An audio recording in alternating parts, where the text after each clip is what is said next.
Your Apple Watch is stuck on the loading screen after a factory reset, and this guide will get it working instantly. If your Apple Watch is frozen on the loading screen, the very first step is a forced restart.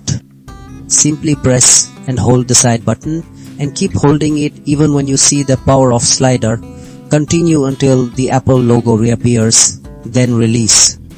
This action forces the watch to reboot properly, often clearing temporary glitches that lock up the display. If that doesn't resolve the Apple Watch stuck on loading screen issue, the problem might be related to network settings, which brings us to method 2. Open the Watch app on your iPhone, navigate to General, then tap Reset and select Reset Network Settings. Confirm this action, then you'll need to repair your Apple Watch, and this usually clears any connectivity conflicts causing the hang.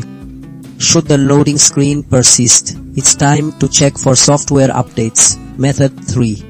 Ensure your iPhone is connected to Wi-Fi, then open the Watch app, go to General and select Software Update.